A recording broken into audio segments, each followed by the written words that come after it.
Hello, everyone. Thank you for joining our webinar today. My name is Michael Daniel, and I am the President and CEO of the Cyber Threat Alliance, a nonprofit cyber threat intelligence sharing organization. I'm really excited to welcome Jen, Lynda, and JJ to the webinar. I'll ask each one of them to introduce themselves, and I'll just call on them to avoid the Zoom confusion. So, JJ. Yeah, sure, Michael. Thanks. JJ Cummings. I am a principal engineer for Cisco Talos. I lead a team primarily tasked with nation state or state-sponsored concerns and intelligence partnership relationships. Great. Lynda? Hi, thanks, Michael, for having me. I'm Lynda Grindstaff. I'm Vice President of Engineering at McAfee. I lead all of our malware operations and malware research related activities. Great, and I love the subtle McAfee symbols in your background. That's great. So I had a pin I could put on too. So, excellent. And Jen, with the not subtle background.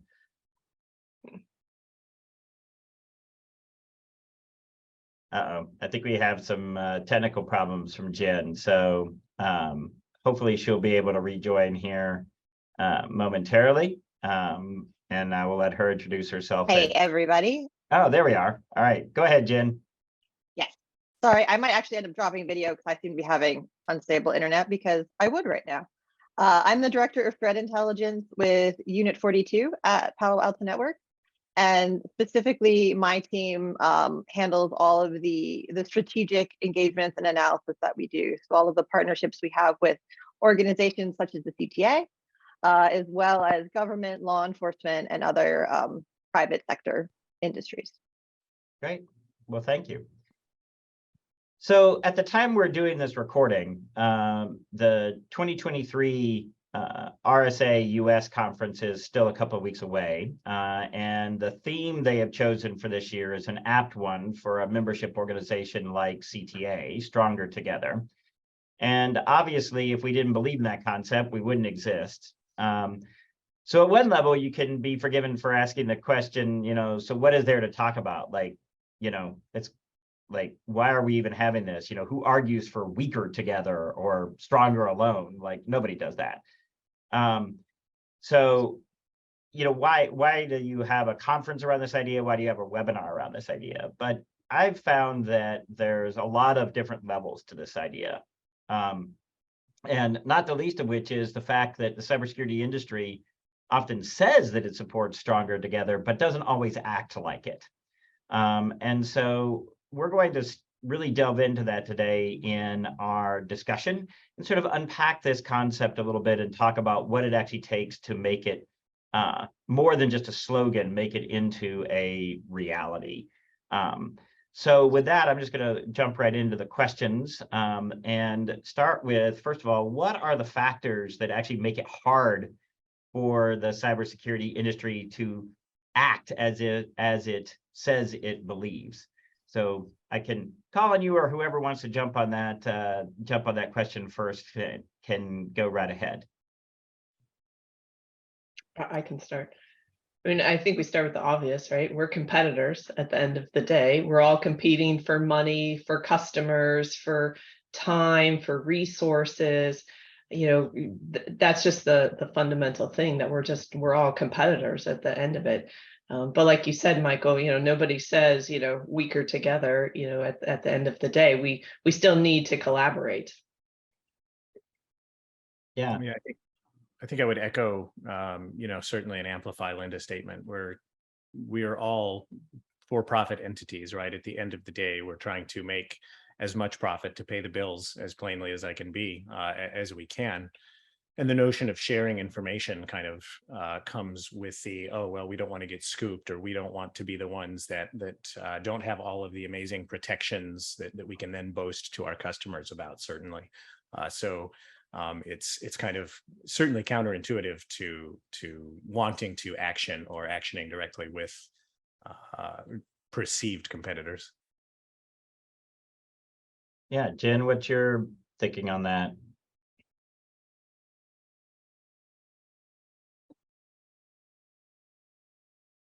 everybody in her neighborhood is also on a webinar at the same time. So, sorry, go ahead, Jen. Oh, I think you're on mute. There we go. Yeah, apologies.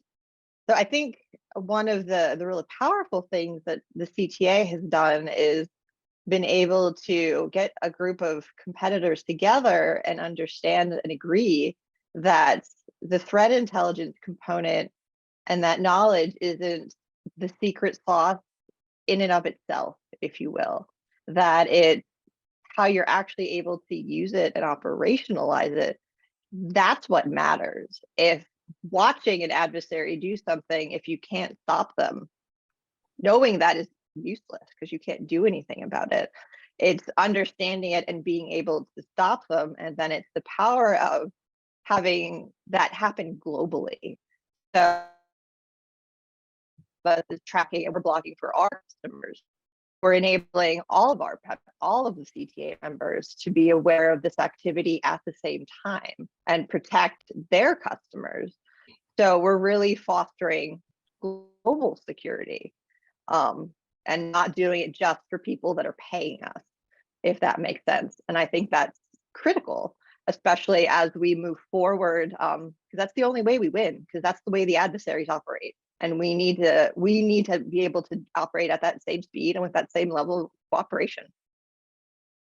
Yeah, and thanks, Jen. I think, when I think about this question too, like based on my experience as from a policy standpoint, I think there are also, and we're going to come into this a little bit later with some other questions, but I think there's also some legal structures and other things that make it more challenging, right? There are looming concerns about exactly how much collaboration can you get away with, right? Or when do you start running into antitrust concerns? And so I also think that there are elements of a public good, right? On both the what you are doing, right? But also on your customer side, right? Because your risk, Lynda, is also my risk in a networked world, but that impact is not spread evenly, right? And is not captured necessarily in that transaction that you have, JJ, between, Cisco and your customers. And so I think that also makes it harder to sort of action this idea of stronger together, which we all get conceptually, but then when you're actually trying to act upon it, starts to run into some of these other questions and issues. I mean, now some of what we've been talking about, like I'll just, we've sort of touched on the competition issue, but I mean, Lynda, do you think that the idea of stronger together is in fact antithetical to competition? Absolutely. In theory, I would say, but we can still partner together successfully. And we see examples of this. We see it not only in our industry, but in other industries. For example, in the past, we all came together when WannaCry outbreak happened. We put down our walls and, all came together for the common good. We see this through when vaccines were all being created during the pandemic. Several pharmaceutical companies came together to, partner and share patents and share things, for the greater good. So absolutely, when there's a crisis, we all come together, and we are absolutely stronger together. But even when there's not a crisis, we have programs, obviously the CTA, we're all part of that and very active in that. But there's things like Microsoft, and their MAP program, and that's another example where we, along with other security vendors, are partnering with Microsoft on, sharing vulnerabilities and getting, their Patch Tuesday updates. And so, we're working together, as to create those best products for our customers, because we're all in this together. Yeah, and I think that actually starts to draw out an interesting sort of idea, which all of those things that you were talking about had some structure to them, right? And when we talk about CTA, like we have a structure, we are a nonprofit and we've got very clear rules, right? About how we operate. And so I think that's part of part of the answer is you put together those guardrails, right? So you get the the structure that you need to support the collaboration while still maintaining the competition. JJ, what from your perspective, that sort of stronger together versus competition and the strategies that you've seen work to actually make collaboration work? Yeah, sure, Michael. I think Lynda already pointed out these large scale kind of globally impacting events where the industry as a whole, certainly well inside of CTA at a much more aggressive level, but even as a whole kind of came together to address the problem, to disseminate aggressively intelligence and observable information, right? Going back even as far as things like Conficker, where these are these massive, crazy, events that are occurring, not Petya, VPN filter, Log4j. I think that certainly on its face, the notion of being stronger together and also being in competition on its face, it doesn't make sense to the point that was made earlier.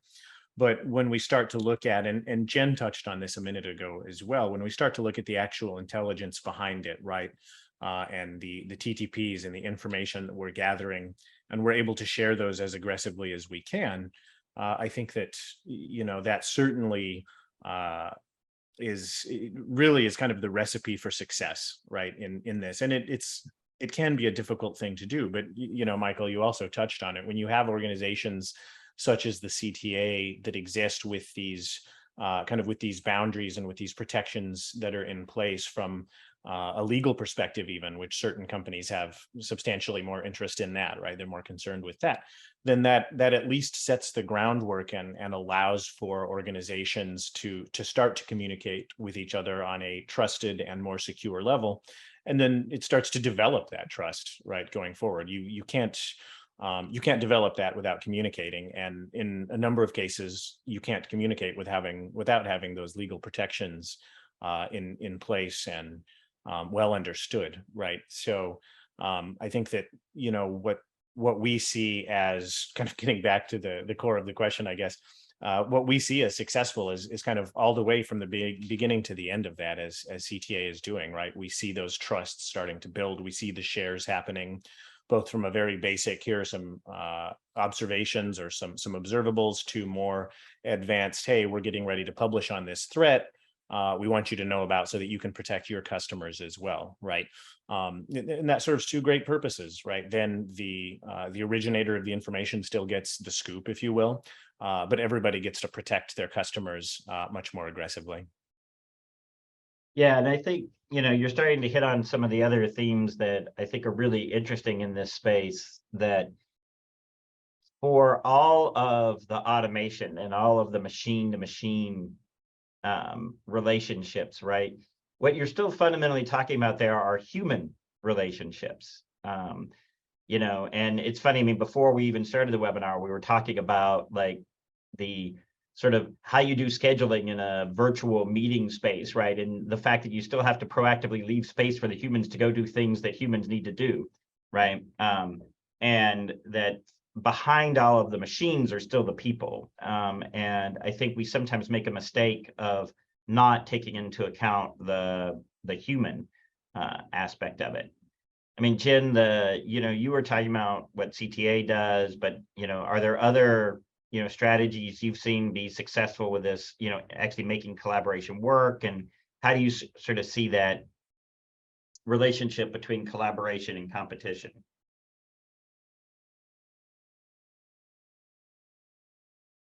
If you can, yeah, there you go. We've had a lot of luck with stations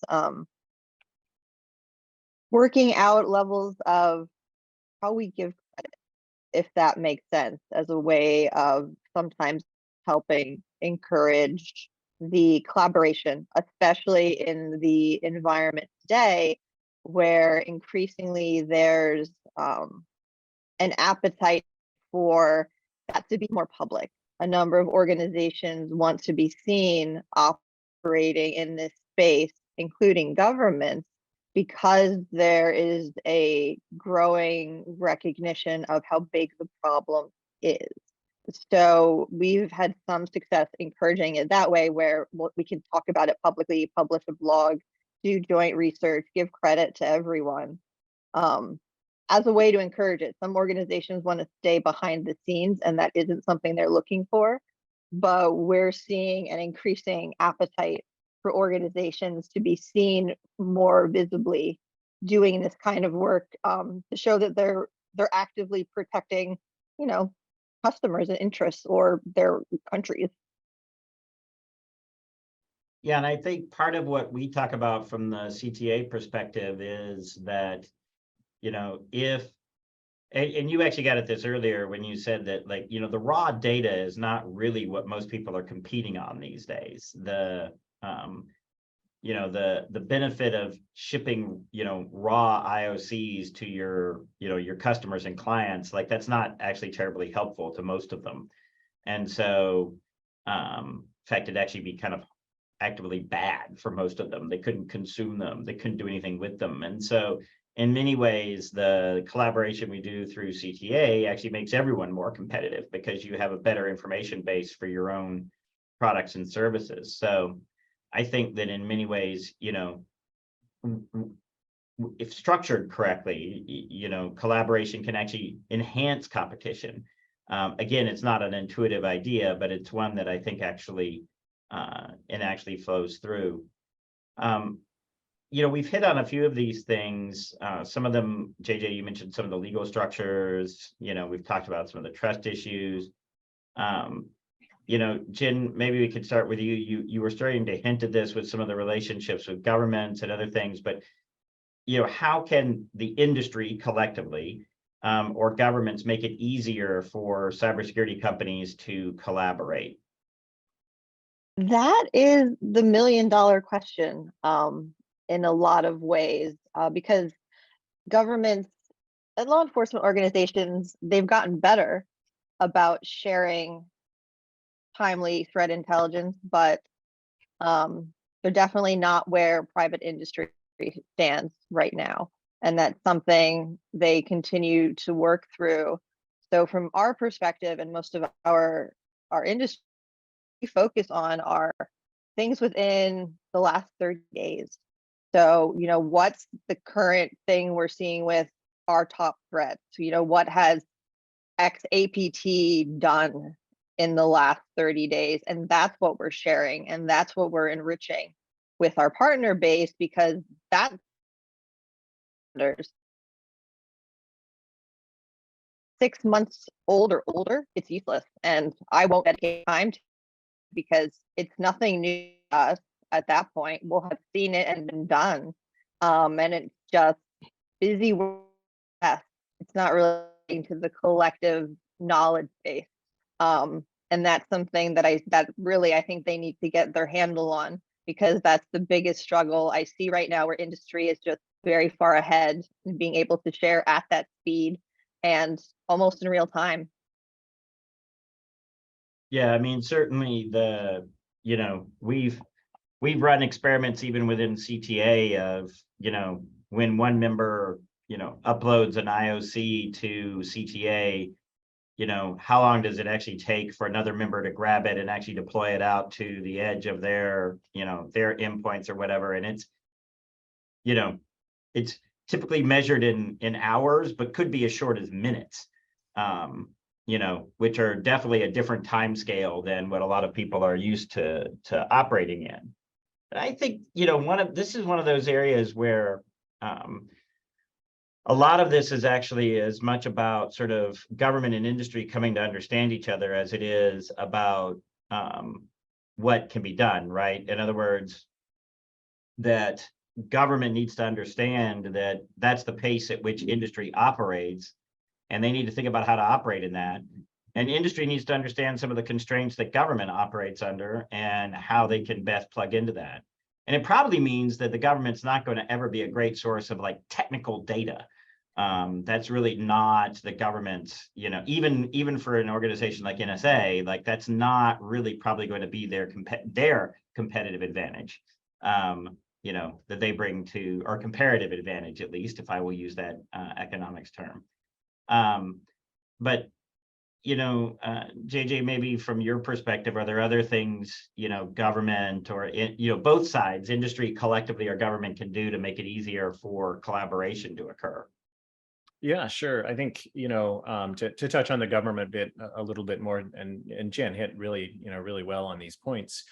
But first of all, I guess, even just more broadly than government, when you think about intelligence, there are a number of things that are very important. Certainly one is timeliness, right? To Jen's point. If I don't get something that is reasonably recent, right? Anything past 6 months is a great example of something that there may be some utility in there, just because, maybe there's some telemetry that can be reviewed that we didn't see something in at some point. Sure, that they can then develop into something else. But relatively speaking, it's not really actionable, right? Certainly not immediately actionable. So, timeliness is a big deal. And it's challenging for the government sometimes to deliver these things. And I don't know how they get over the notion of this, because they're protecting their sources and methods, right? They can't always just come out and say, oh, we had this, signal intelligence that said this bad guy was getting ready to do this thing, right? Because that would reveal more or less what their source or method might be for obtaining that information. But the kind of the collaboration that is happening now between industry and the proliferation of information and the vast amounts of telemetry that are becoming available, certainly to each of our teams from our own products, but also commercially available that many of us are probably ingesting, allow also then government to be able to point to publicly available, or at least more open source or not closed source type intelligence that we can then use, right, to point to and say, oh, well, this thing happened. And this is why I know about it, as opposed to some government organization or agency told us about it. And I think as that data pool continues to grow, and as the government continues to gain awareness of that data pool, I think that the collaboration from that perspective certainly is going to continue to grow. And frankly, I think also as we continue to see, or as the private industry is more able to action and positively impact information and intelligence which is shared from government sources, they're going to be more aggressive in sharing that information. And the more intelligence that industry can share back also is of high value, right?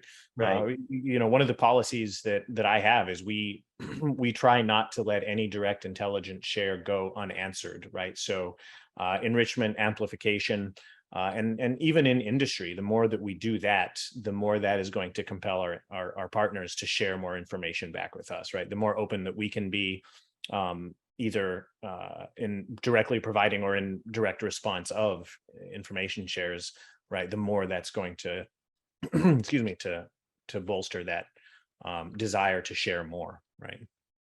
Yeah, and I think that's right. And I think sort of learning each side's comparative advantage, right? This is where, having spent time in both government and the private sector now, I really feel like that's one of the nubs of the issue, is really understanding what each brings to the table and then leveraging those capabilities in the best possible way. And so just like we shouldn't be trying to get government to feed us telemetry, right? We also don't want to be trying to ask the private sector to do things that really it's the government's job and best position to go do.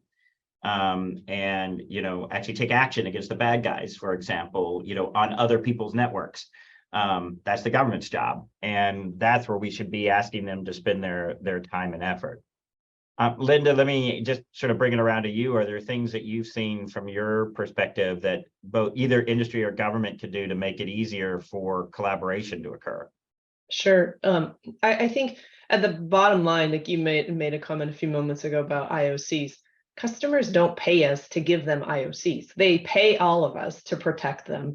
And, so that intelligence sharing, it benefits everyone to share that data, to collaborate, whether it's the government or in the private sector, to share that, because the customers pay us for protection. They pay us for the products. They pay us for what they can see. They don't necessarily see as a whole, they don't see all of those IOCs. And so to them, whether it comes from me, it comes from, JJ, it comes from any other company, it doesn't matter as long as that customer is protected at the end of the day. And so I think, time is of the essence, as Jen mentioned, and we really need to figure out how we can continue to share that information quickly. And from a government's perspective, I know I participated in Cyberstorm several years ago. It was a great opportunity to collaborate, to practice at sharing information, responding, when these kind of situations, would occur. Those kind of programs, I think, put it into practice for all of us, like the first responders, have those kind of programs, fire drills, things like that. That allows us to go, okay, this is what happens. This is how we share. And I think in some cases, some people don't know how to share. They don't realize that they can share some of that threat intelligence. Another example is us at McAfee. We're a pure play consumer company now. I'm not competing with Cisco's enterprise products. We don't have an enterprise division anymore. And so we are in a unique place as a pure play consumer company where we're not competing, directly with those enterprise players, but we are still working on threats. We're still stopping the adversaries or trying to stop them with all of our friends in the industry as well. And we can we can collaborate instead of compete. Yeah, and I think all of those are interesting points to, where does that competition occur? Where is it not occurring? How do we build that? One of the themes I want to draw out, this is, JJ, you made the point earlier too about communication. And, one of my favorite sayings is that, we don't want to be exchanging business cards in the middle of a crisis, right? Like and you certainly, and Lynda, to your point about first responders, right? You don't expect like the police and the EMTs and the fire department to all be showing up at an event and being like, hi, oh, my name is like, no, you expect them to all know each other before they arrive, right? And, we sort of want the same thing in the cybersecurity industry. But there's this interesting challenge, I think, that we have, which is if we need trust and communication for effective collaboration, but we also know that trust in particular does not scale very well. How do we sort of make collaboration work at scale? I mean, that's to me like the fundamental like challenge that we're actually talking about here is how do we actually make collaboration work at scale when it rests on trust, and we know that trust doesn't scale very easily. So how do we help? So all of you brilliant people, we're going to have you solve this problem in the next 2 minutes. But are there sort of thoughts or ways that we can bootstrap that, or other other ideas to help deal with that sort of fundamental tension there? JJ, maybe I'll lob it over to you. Yeah, sure. We'll just we'll solve it right now. To your point, right? Next 2 minutes. I think it is a very challenging problem, and it's difficult. It's simple to conceptualize because we experience it every day. So it's certainly more than conceptualization. But I think it comes down to, and you kind of touched on it earlier, Michael, understanding the capabilities and the even just the level of interest that different organizations have in different topics, right? So certainly I know there are going to be certain organizations that are interested only in certain findings and intelligence assessments that we have, and others are not going to care as much. So one, understanding that, which that's difficult to build out anyway, right? From an intelligence partnership program, at least on, from our perspective, we have so many intelligence partners, and being able to track what everybody's interested in, and the value of information that we get from everybody, and what we think that they think that our value is, and kind of all of these things. So as we look at this, and kind of going back to even what I was saying earlier, right? The more we share, the more we actually start to or the more we continue to develop that trust and that relationship. So knowing who to share with, what they're interested in, and being aggressive, or as aggressive as I'm able to, about sharing, or even sharing back from a complete kind of intelligence lifecycle perspective, and enriching and amplifying. I think those are really kind of key pieces. Now, when we talk about scalability, that's a whole separate thing. And I think, to me, that's where the value of organizations like CTA come in, right?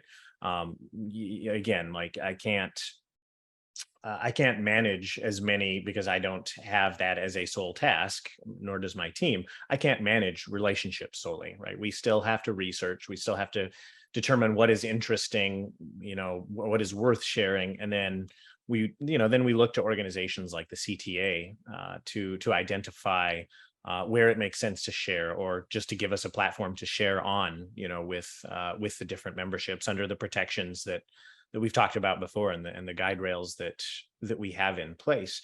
And I think the other thing that I haven't necessarily talked about, but I think that another powerful bit, kind of relating back to some of the stuff we talked about earlier, like the not petcha, the big responses that the CTA kind of brings to the table, is the ability to introduce organizations that might otherwise not be able to be introduced with one another. Right.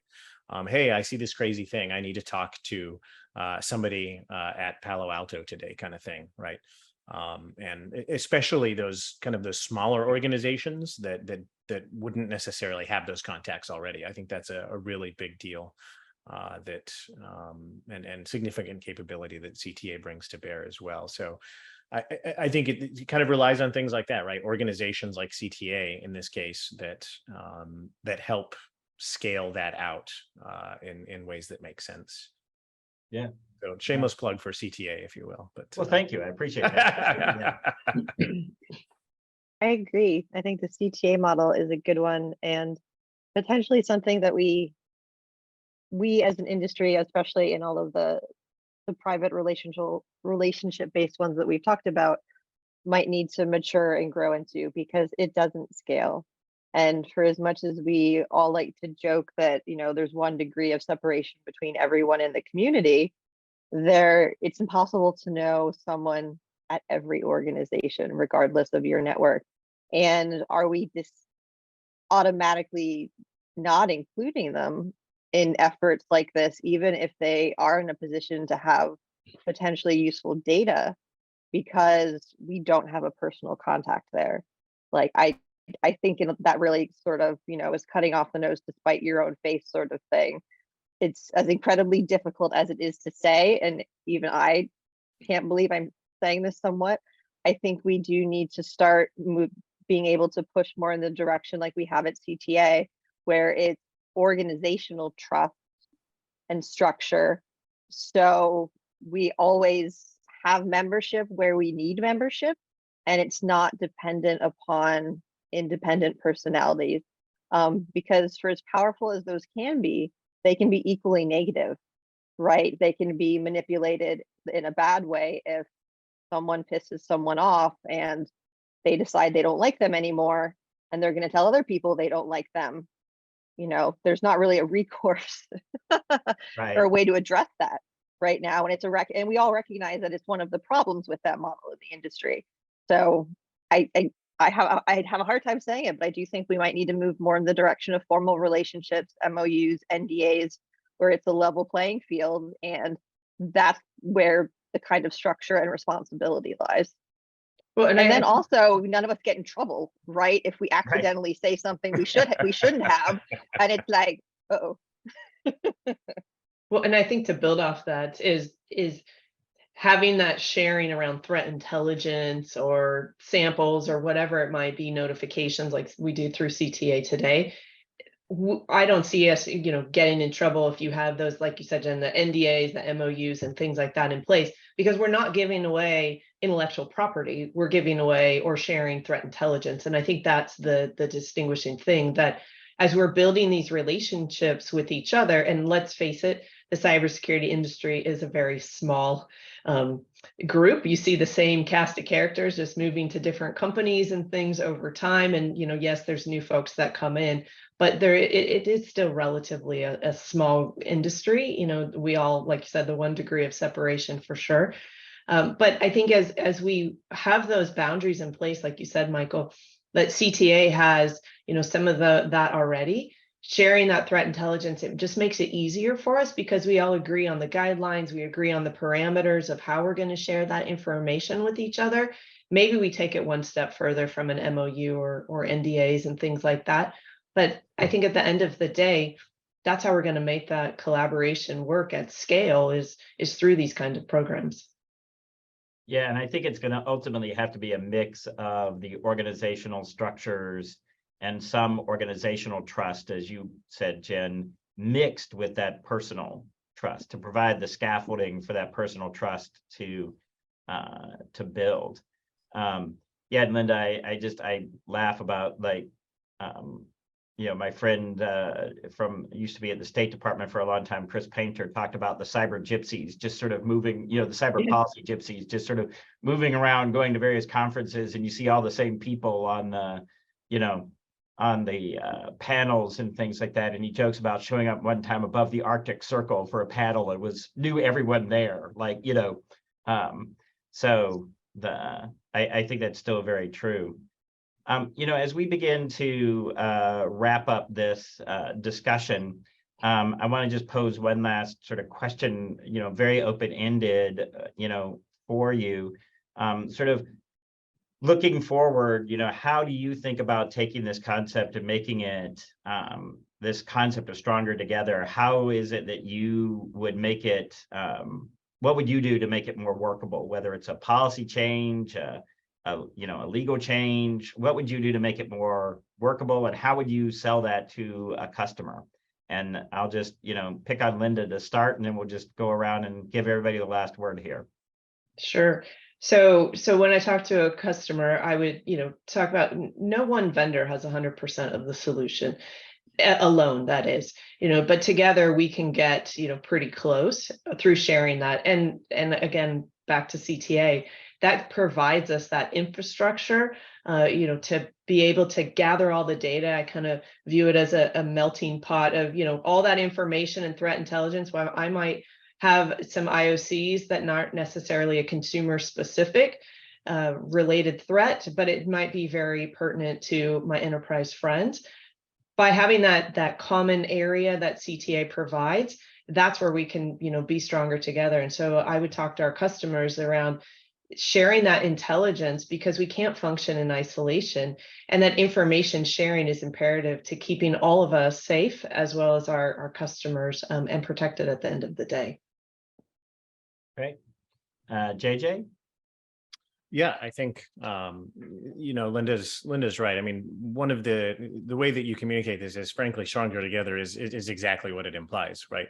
The more information that we're able to gather and share, the more we can protect all of our customers. It's not just a one-way street, right? We're not only publishing information to CTA, but we're also consuming information, as are all of the CTA members and participants.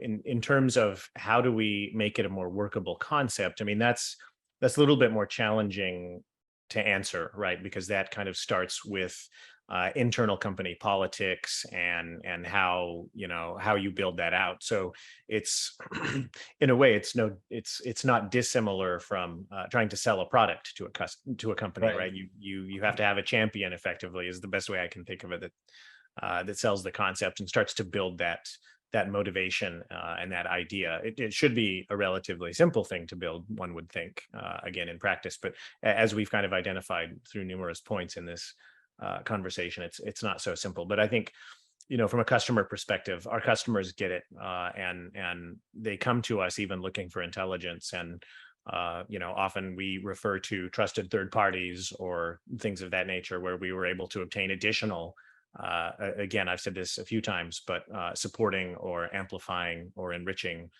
information that we would not have otherwise had. So I think that's a really big deal, right? Yeah, no, and I think, you know, you mentioned earlier sort of the idea that you know, you have other things to do to, you know, things that you're paid for, right? in your jobs. And so that's part of, again, that's some of the comparative advantage that CTA brings, is because this is what we do. And this is what we spend our time doing. And I think you're right, sort of being intentional about the collaboration. And building that into your process flows, building the collaboration in is just, and building the expectation in that this is just how one does work, right? That this is the expectation that as we teach and train, younger analysts and bring them along, like it just becomes part of the fabric of, this is how you do analysis. Yes, you look at your own stuff, but you also consult with the broader community. And if you don't do that, you're not going to be effective as an analyst, right? And that sort of brings it in and it just sort of embeds it in the culture, I think, which is really part of what we're talking about doing here. All right, Jen, I will give you the last word here as we bring this to a close. All right. I agree with what everyone has said so far. We actually have a bit of a program where we do relationships like this with government, law enforcement, and other private security partners, and they aren't necessarily just customers.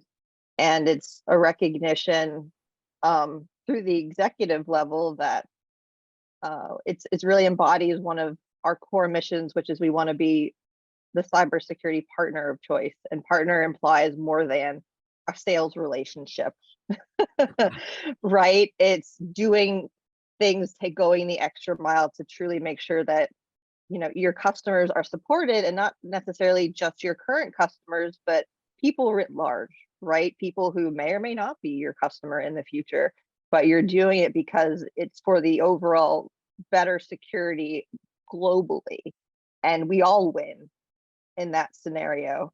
And it's key to us being successful in the future. The only way we win is together. We are truly stronger together, and that's how we finally, make the bad guys' lives harder, and we finally price some of them out of the game.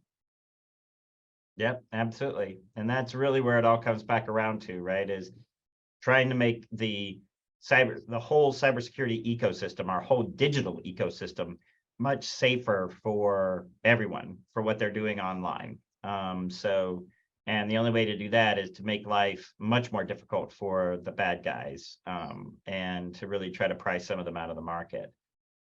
Well, Lynda, JJ, Jen, thank you so much for joining me today to talk about this concept of Stronger Together, and to share your thoughts on it. I think it was very instructive, and as usual, we didn't quite solve anything, but I think you can see the outlines of the kinds of efforts that we need to continue to make to champion this concept, to build it into the culture, to build that both organizational trust as well as the individual and interpersonal relationships, and to really sort of connect it to the competition so that you're doing both at the same time. So with that, I will just say thank you very much, and I will look forward to seeing all of you at various places and conferences sooner or later down the road. And thank you everyone for listening.